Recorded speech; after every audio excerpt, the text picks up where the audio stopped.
حجاز کی عمارت۔ یہ بات تو معروف ہے کہ مکہ مکرمہ میں آبادی کا آغاز حضرت اسماعیل علیہ السلام سے ہوا۔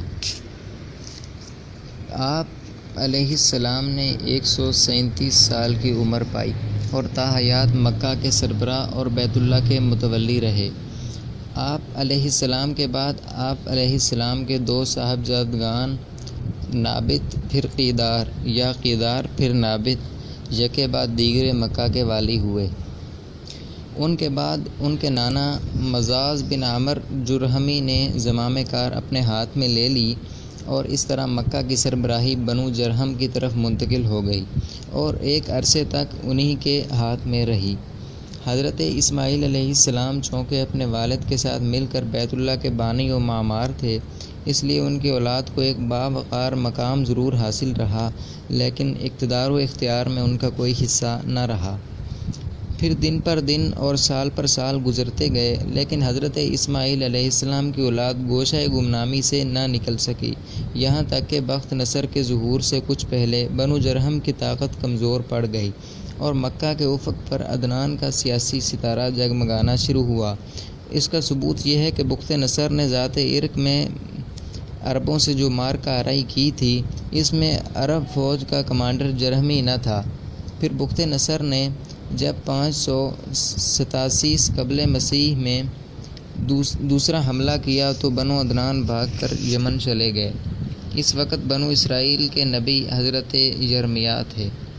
وہ عدنان کے بیٹے ماد کو اپنے ساتھ ملک شام لے گئے، اور جب بخت نصر کا زور ختم ہوا اور ماد مکہ آئے تو انہیں مکہ میں قبیلہ جرہم کا صرف ایک شخص جرشم بن جہملہ ملا۔ ماد نے اس کی لڑکی معانہ سے شادی کر لی اور اس کے بطن سے نزار پیدا ہوا۔ اس کے بعد مکہ میں جرہم کی حالت خراب ہوتی گئی، انہیں تنگ دستی نے آ گھیرا۔ نتیجہ یہ ہوا کہ انہوں نے زائرین بیت اللہ پر زیادتیاں شروع کر دی اور خانہ کعبہ کا مال کھانے سے بھی دریغ نہ کیا۔ ادھر بنو عدنان اندر ہی اندر سے ان کی حرکتوں پر کڑتے اور بھڑکتے رہے۔ اس لیے جب بنو خزاعہ نے مراء الزہران پر پڑاؤ کیا اور دیکھا کہ بنو عدنان بنو جرہم سے نفرت کرتے ہیں، تو اس کا فائدہ اٹھاتے ہوئے ایک عدنانی قبیلے بنو بکر ابن عبد مناف بن کنانہ کو ساتھ لے کر بنو جرہم کے خلاف جنگ چھیڑ دی اور انہیں مکہ سے نکال کر اقتدار پر خود قبضہ کر لیا۔ یہ واقعہ دوسری صدی عیسوی کے وسط کا ہے۔ بنو جرہم نے مکہ چھوڑتے وقت زمزم کا کنواں پاٹ دیا اور اس میں کئی تاریخی چیزیں دفن کر کے اس کے نشان بھی مٹا دیے۔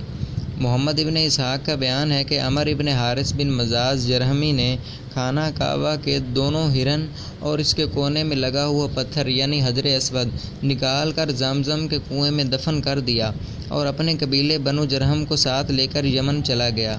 بنو جرہم کو مکہ سے جلا وطنی اور وہاں کی حکومت سے محروم ہونے کا بڑا قلق تھا، چنانچہ عمر مذکور نے اسی سلسلہ میں یہ اشعار کہے، جن کا ترجمہ یہ ہے: لگتا ہے ہجون سے صفا تک کوئی آشنا ہی نہیں، نہ کسی قصہ گو نے مکہ کی شبانہ محفلوں میں قصہ گوئی کی، کیوں نہیں؟ یقیناً ہم اس کے باشندے تھے، لیکن زمانے کی گردشوں اور ٹوٹی ہوئی قسمتوں نے ہمیں اجاڑ پھینکا۔ حضرت اسماعیل علیہ السلام کا زمانہ تقریباً 2000 برس قبل مسیح ہے۔ اس حساب سے مکہ میں قبیلہ جرہم کا وجود کوئی 2100 برس رہا۔ ان کی حکمرانی لگ بھگ 2000 برس رہی۔ چنانچہ بنو خزاعہ نے مکہ پر قبضہ کر کے بعد بنو بکر کو شامل کیے بغیر تنہا اپنی حکمرانی قائم کی۔ البتہ 3 اہم اور امتیازی مناصب ایسے تھے جو مدعی قبائل کے حصے میں آئے۔ نمبر 1، حاجیوں کو عرفات سے مزدلفہ لے جانا اور یوم النفر 13 ذی الحجہ کو، جو کہ حج کے سلسلے کا آخری دن ہے، منی سے روانگی کا پروانہ دینا۔ یہ اعزاز الیاس ابن مدر کے خاندان بنو غوث ابن مرہ کو حاصل تھا، جو صوفہ کہلاتے تھے۔ اس اعزاز کی توضیح یہ ہے کہ 13 ذی الحجہ کو حاجی کنکری نہ مار سکتے تھے جب تک کہ پہلے صوفہ کا ایک آدمی کنکری نہ مار لیتا۔ پھر حاجی کنکری مار کر فارغ ہو جاتے تھے اور منی سے روانگی کا ارادہ کرتے تو صوفہ کے لوگ منی کی واحد گزرگاہ عقبہ کے دونوں جانب گھیرا ڈال کر کھڑے ہو جاتے اور جب تک خود گزر نہ لیتے کسی کو گزرنے نہ دیتے۔ ان کے گزر لینے کے بعد بقیہ لوگوں کے لیے راستہ خالی ہوتا۔ جب صوفہ ختم ہو گئے تو یہ اعزاز بنو تمیم کے ایک خاندان بنو سعد ابن زید منات کی طرف منتقل ہو گیا۔ نمبر 2، 10 ذی الحجہ کی صبح کو مزدلفہ سے منا کی جانب افاضہ، یہ اعزاز بنو عدوان کو حاصل تھا۔ نمبر 3، حرام مہینوں کو آگے پیچھے کرنا، یہ اعزاز بنو کنانہ کی ایک شاخ بنو تمیم بن عدی کو حاصل تھا۔ مکہ پر بنو خزاعہ کا اقتدار کوئی 300 برس تک قائم رہا۔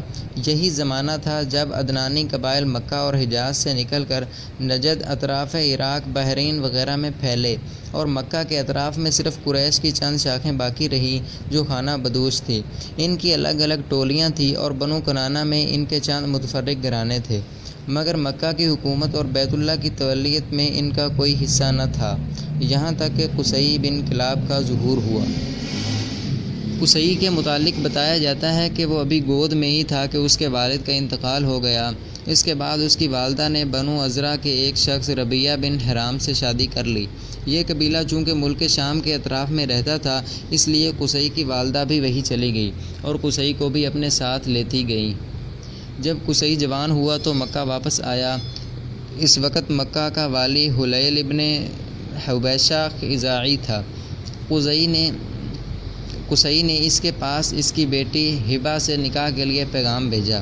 حلیل نے منظور کر لیا اور شادی کر دی۔ اس کے بعد جب حلیل کا انتقال ہوا تو مکہ اور بیت اللہ کی تولیت کے لیے خزاعہ اور قریش کے درمیان جنگ ہو گئی اور اس کے نتیجے میں مکہ اور بیت اللہ پر قصی کا اقتدار قائم ہو گیا۔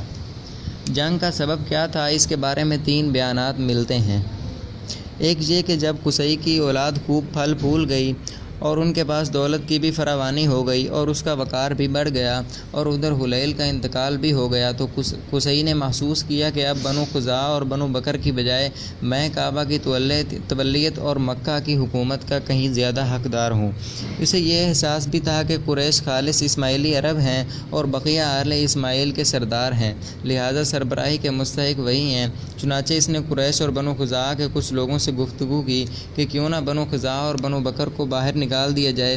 ان لوگوں نے اس کی رائے سے اتفاق کیا۔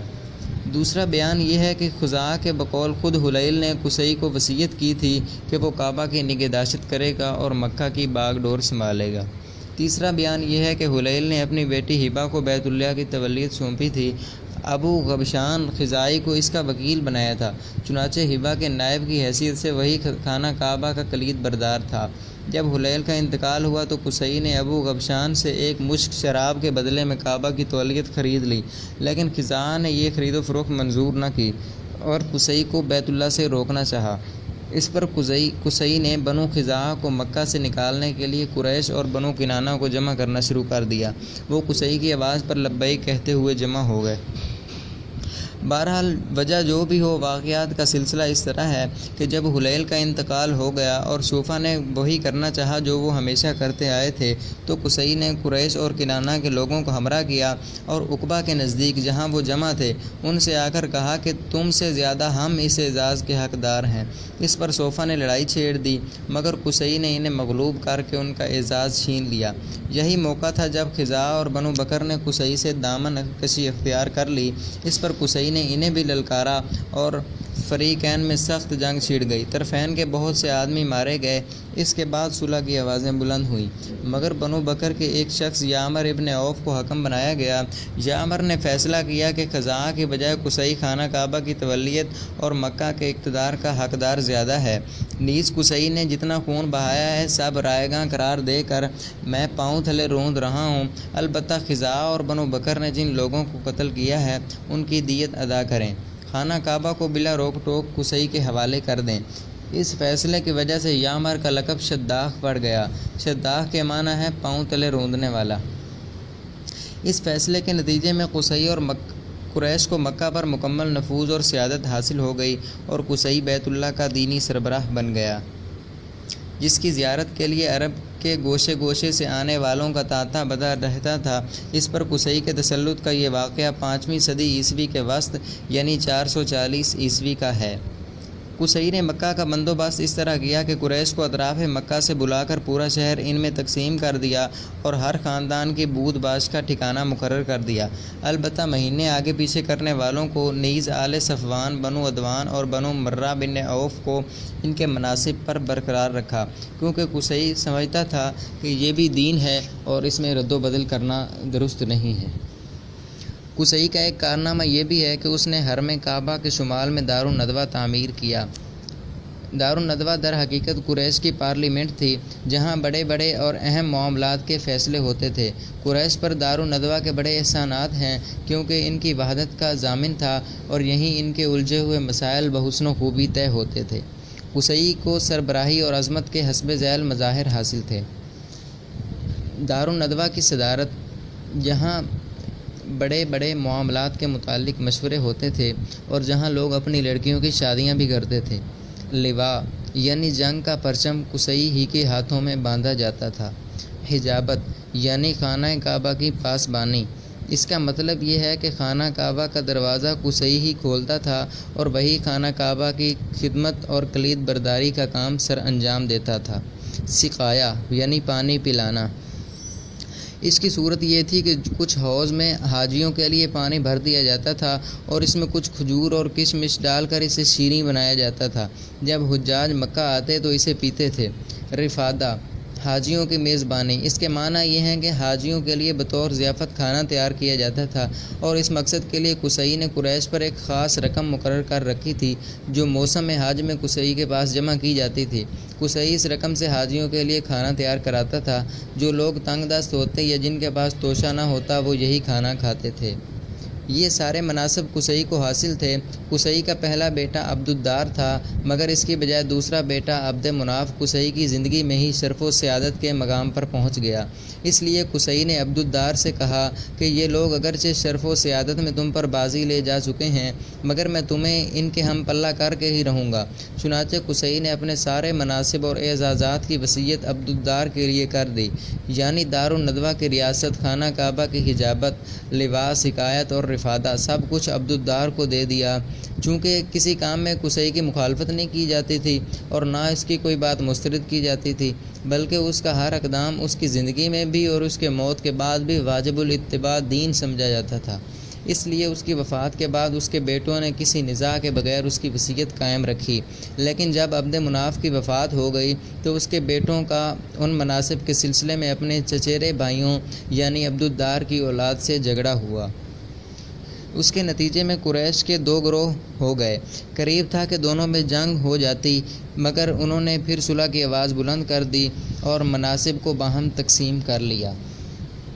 چنانچہ سقایت اور رفادہ کے مناصب بنو عبد مناف کو دیے گئے اور دار الندوہ کی سربراہی، لواء اور حجابت بنو عبد الدار کے ہاتھ میں رہی۔ پھر بنو عبد مناف نے اپنے حاصل شدہ مناصب کے لیے قرعہ ڈالا تو قرعہ ہاشم بن عبد مناف کے نام نکلا، لہٰذا ہاشم نے ہی اپنی زندگی بھر سقایا اور رفادہ کا انتظام کیا۔ البتہ جب ہاشم کا انتقال ہوا تو ان کے بھائی مطلب نے ان کی جانشینی کی، مگر مطلب کے بعد ان کے بھتیجے عبد المطلب بن ہاشم نے، جو رسول اللہ صلی اللہ علیہ وسلم کے دادا تھے، یہ منصب سنبھال لیا اور اس کے بعد ان کی اولاد ان کی جانشین ہوئی، یہاں تک کہ جب اسلام کا دور آیا تو حضرت عباس ابن عبد المطلب اس منصب پر فائز تھے۔ اس کے علاوہ کچھ اور مناصب بھی تھے جنہیں قریش نے باہم تقسیم کر رکھا تھا۔ ان مناصب اور انتظامات کے ذریعے قریش نے ایک چھوٹی سی حکومت، بلکہ حکومت نما انتظامیہ قائم کر رکھی تھی، جس کے سرکاری ادارے اور تشکیلات کچھ اسی ڈھنگ کی تھی جیسی آج کل پارلیمانی مجلسیں اور ادارے ہوا کرتے ہیں۔ اس کا مناسب خاکہ درج ذیل ہے۔ ایثار یعنی فال گیری اور قسمت دریافت کرنے کے لیے بتوں کے پاس جو تیر رکھے رہتے تھے، ان کی تولیت یہ منصب بنو جمح کو حاصل تھا۔ نمبر 2، مالیات کا نظم، یعنی بتوں کے تقرب کے لیے جو نذرانے اور قربانیاں پیش کی جاتی تھی ان کا انتظام کرنا، نیز جھگڑے اور مقدمات کا فیصلہ کرنا، یہ کام بنو سہم کو سونپا گیا۔ شورا، یہ اعزاز بنو اسد کو حاصل تھا۔ اشناق یعنی دیت اور جرمانوں کا نظم، اس منصب پر بنو تیم فائز تھے۔ عقاب یعنی قومی پرچم کی علم برداری، یہ بنو امیہ کا کام تھا۔ قبا یعنی فوجی کیمپ کا انتظام، شاہ سواروں کی قیادت، اور یہ بنو مخزوم کے حصے میں آیا تھا۔ سفارت بنو عدی کا منصب تھا۔